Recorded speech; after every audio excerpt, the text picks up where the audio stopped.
Welcome. You're here because you want to get past the headlines, right? To Yeah. really understand complex issues quickly and thoroughly. And today we're doing just that. We're diving into farm productivity challenges, specifically looking at Nigeria, but also, well, the wider African continent. Yeah, it's a critical topic. And our guide for this is a really interesting article called From Nigeria to the African Continent, tackling Africa's deep-rooted farm labor and management woes.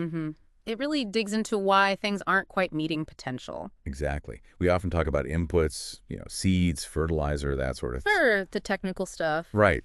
But this article, it really hammers home that the people side of things, the labor, the management, that's a massive bottleneck, maybe even overlooked sometimes. Definitely. It argues that this human element is critical, and the problems highlighted in Nigeria, they aren't unique. You see echoes across the continent. So it's a bigger picture issue. It's holding back Africa's agricultural power, really. That's the argument. Okay, so our mission today, break down these root causes, the labor shortages, the weak management, using the article as our base, and explore what it suggests might be the way forward. Sounds good. Where should we start? Nigeria's labor crisis. Let's do it. Because the article points out this paradox, doesn't it? It really does. You've got agriculture employing, what, over 35% of Nigeria's population? A huge number. Massive. And yet finding reliable farm labor is a chronic problem, a real struggle for farm owners. So it's not just about numbers in agriculture. It's about reliable, willing workers being scarce. Precisely. The conditions, the lack of support,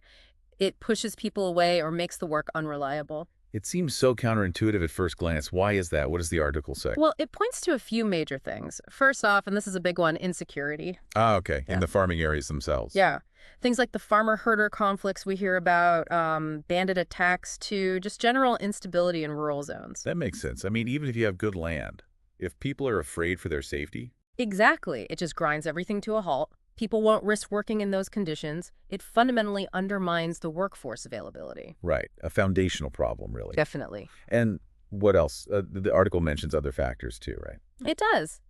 Economic instability is another piece of the puzzle. If farming isn't paying reliably or seems too risky financially, people are going to look for a steadier income elsewhere. Makes sense. And that connects directly to the third point, changing social aspirations, especially among young people. The rural exodus idea. Yeah, basically. Younger generations are often looking towards cities, towards different kinds of jobs. Agriculture might not seem, well, appealing. So it leaves a gap. Less young blood coming into farm work. Right. A shrinking pool of potential labor over time. So let's pull that together. For the actual farm owners in Nigeria, what does this mean day to day? What are the consequences? Well, the article lays it out pretty clearly. Low productivity, for starters.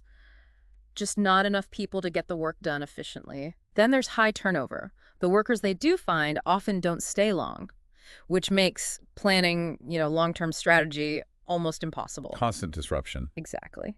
And the end result is just operational inefficiency. Things aren't running smoothly. Okay, so that's the labor side. It's pretty stark. But then the article shifts gears a bit, doesn't it? It does. It introduces this second major challenge, which it calls quieter but equally damaging. And that is? Poor farm management.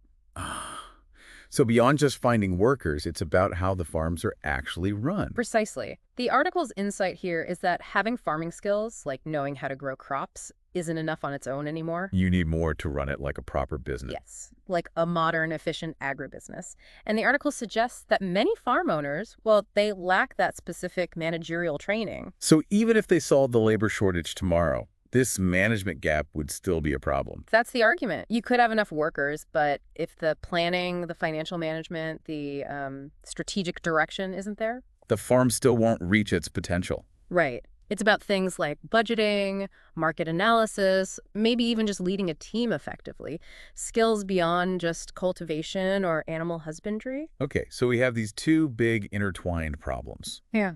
Not enough reliable workers, and often not enough modern management skills. It sounds pretty challenging. It is, but the article doesn't just diagnose the problem, thankfully.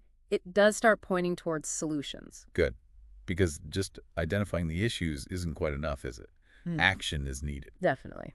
And the key takeaway on solutions seems to be that there's no single magic bullet. Right. Needs a mix of things. Exactly. The article talks about needing a combination of practical reforms, smart technology, capacity building, and mindset shifts. It's quite broad. Okay, let's unpack that a bit. Practical reforms. Yep. What might that look like? Maybe things around land ownership or market access. Could be. The article doesn't specify in the bits we have, but those seem like plausible areas. Then smart technology. Better tools, irrigation, maybe data tracking. Yeah, things that improve efficiency. And capacity building seems pretty crucial given the management gap we discussed. Of training. For both managers and maybe workers too. Likely, yes. Building up those skills. And finally, mindset shifts. That's interesting. A different way of thinking about farming.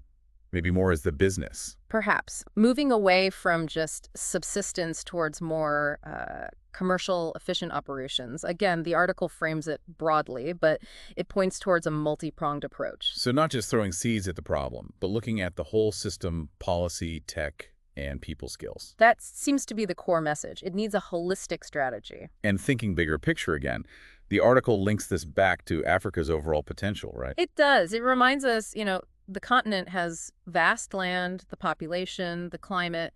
It should be a global breadbasket, in theory. Could feed itself and contribute much more globally. Right. But the reality, as the article states, is often a struggle even to achieve food security locally.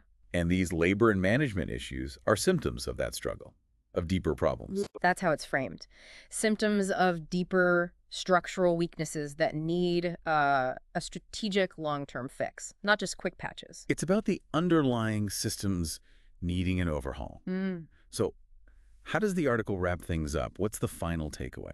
It really emphasizes that this isn't about blaming the workers. The crisis in African agriculture, it argues, is systemic. Okay, not just individuals, but the whole structure. Yes, and it circles back to those root causes we talked about. Yeah. Insecurity disrupting everything. Right. Outdated practices maybe holding things back. The critical lack of management skills. And that disconnect you mentioned earlier between potential and actual policy or support. Exactly. And it really holds up Nigeria as a key case study where all these factors come together. Threatening food security there and the wider economy too. Yes. It shows how high the stakes are. Okay. So let's try and summarize this deep dive then. We've looked at these two core challenges from the article. The labor shortages, finding reliable people. And the management inefficiencies running farms effectively as businesses. And we've seen these aren't just Nigerian issues, but reflect broader continental patterns. Right. And the article calls for tackling these systemically. Not one fix, but multiple strategies working together. Practical changes, tech adoption, and really investing in people, their skills, their knowledge. So maybe a final thought for you listening. As we think about boosting agriculture in Africa, perhaps the real growth area, the most fertile ground, it isn't just the soil. Maybe it's in empowering the people, the ones working the land and the ones leading the farms, investing in that human infrastructure, as the article puts it. That seems to be the crucial insight. It's about the people.